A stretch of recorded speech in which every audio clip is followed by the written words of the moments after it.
Larry had always thought of himself as a practical man. He had a stable job, a loving wife, and 2 kids. His life was predictable and comfortable, but he never imagined that a lightning strike would change everything. Larry was walking home from work when it happened. The sky had been overcast, and he had thought about taking a cab. But he was too practical for that. Why spend money when he could walk the few blocks home? He had never been superstitious. But he should have known that walking under a stormy sky wasn't the wisest choice. The lightning bolt hit him so fast that he didn't even have time to react. One moment he was walking, and the next, he was on the ground, feeling a searing pain in his chest. Larry thought he was dying for a moment, but then he realized he was still alive. He looked up and saw the storm clouds parting, the sun peeking through. He felt like he'd been given a second chance.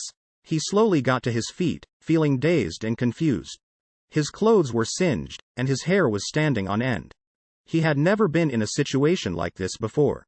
Larry stumbled home, trying to make sense of what had just happened. But when he opened the door, he found that his life had changed in ways he never could have imagined. Samantha, his wife, was waiting for him in the living room. She looked different somehow, more composed, more resolved. Larry felt a sense of dread rise in him. He knew something was wrong. "Larry, I need to talk to you," she said, her voice calm but firm. "What is it, Samantha? What's wrong?" Larry asked.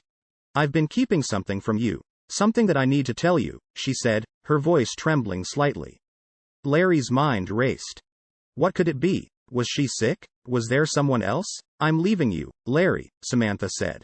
"What? Why?" Larry asked, feeling like he'd been punched in the gut.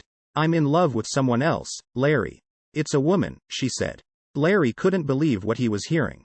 He had never suspected that Samantha was anything but straight. He felt like he was living in a dream, a nightmare. "I'm sorry, Larry. I know this is hard, but I need to be true to myself," Samantha said, tears streaming down her face. Larry didn't know what to say.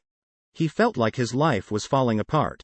He had been struck by lightning, survived, and now this.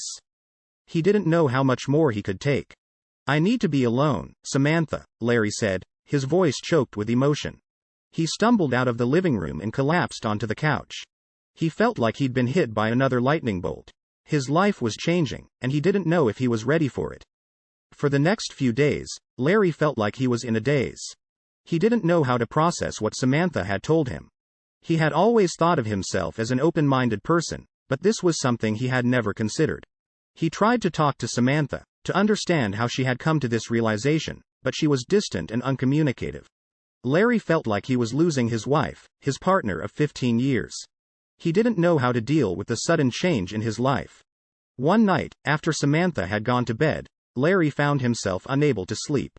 He got up and went to the kitchen, poured himself a glass of water, and sat down at the kitchen table.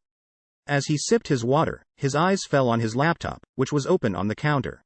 Without thinking, he clicked on the browser icon and started browsing aimlessly.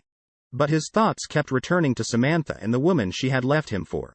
Larry felt a surge of anger, then confusion, then sadness. He had never felt so lost before. And then, a thought occurred to him. He got up from the table and went to their shared office. Samantha had always been in charge of their finances, but he had access to their joint account. He sat down at the computer and logged in, his heart racing. As he looked at the numbers, he felt a sense of disbelief. There was a lot of money in their account, much more than he had ever realized. Larry felt an impulse, a desire to do something reckless, something impulsive. Without thinking, he transferred all the money to his account. He knew it was wrong, but he couldn't help himself. It felt like a way to take control of his life, to do something bold and daring. The next day, Larry went out and bought a brand new Porsche. He had always loved cars, and he had never owned anything as expensive or flashy as this. As he drove around town, he felt a sense of liberation, like he was living in a new reality. But it wasn't enough. Larry felt like he needed something more, something bigger. He knew what he had to do. He would go to Las Vegas and gamble away all his money. It was a foolish idea, but it felt like the only way to escape the pain and confusion he was feeling.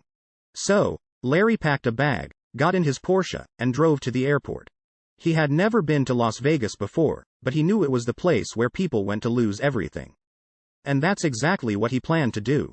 Larry couldn't believe his luck. After that first big win at the roulette table, he kept playing and winning, raking in huge sums of money. He had hit the jackpot on the slot machines, won big at craps, and even cleaned up at the poker tables. Before he knew it, Larry had won over $1 million. It was more money than he had ever imagined, and he felt like he was living in a dream. He had come to Las Vegas to lose everything, and now he was leaving with more money than he knew what to do with. But as Larry packed his bags and headed back home, he realized that his life had changed forever. He couldn't go back to his old life, not with all this money. He had to start over, build a new life for himself, and figure out what to do with his newfound wealth. At first, Larry thought about buying a new house, maybe a fancy car or two. But as he thought about it more, he realized that money couldn't buy happiness. He had plenty of money, but he still felt empty inside. So Larry decided to use his money for good. He started donating to charities, helping out his friends and family, and even started his foundation to help those in need. He realized that he had been given a second chance, and he didn't want to waste it. Over time, Larry found that his newfound wealth brought him a sense of purpose and fulfillment. He traveled the world, experienced new cultures, and made a difference in the lives of others. He had gone from a broken man to a wealthy philanthropist, and he knew that he had found his true calling. And as Larry looked back on his time in Las Vegas, he realized that everything had happened for a reason.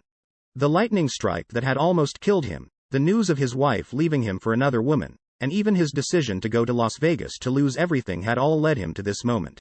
A moment of clarity, purpose, and true happiness.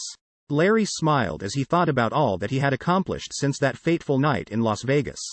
He had gone from a man with nothing to a man with everything, and he knew that he would never forget the lessons he had learned along the way. Larry had come a long way since his divorce. He had found a sense of purpose and fulfillment and had moved on with his life. But there was still one loose end that he needed to tie up, his ex-wife. He had heard that she had moved on and was in a happy relationship with another woman, and that was great for her. But Larry still felt guilty about how things had ended between them. He had been angry and hurt and had acted out in ways that he wasn't proud of. So, he decided to reach out to her and try to make amends. He sent her a message, apologizing for his behavior and asking if they could meet up and talk things over. To his surprise, she responded positively, and they arranged to meet up at a cafe. As they sat down with their coffee, Larry was nervous. He didn't know what to expect, but he was determined to make things right. They talked for hours, about everything that had happened between them, about the pain they had caused each other, and about the life they had built apart from each other. And in the end, they both felt a sense of closure. Larry knew that they couldn't go back to how things were before, but he was glad that they could finally put their differences aside and move forward as friends. And as they said their goodbyes, Larry felt a sense of peace that he hadn't felt in a long time. As he walked out of the cafe, he saw a woman sitting at a table by herself. She was beautiful, with long dark hair and a warm smile. Larry felt drawn to her and decided to take a chance. He walked up to her table and introduced himself. Her name was Mary, and they hit it off right away. To be continued. Copyright April 22, Elliot R. Palmer.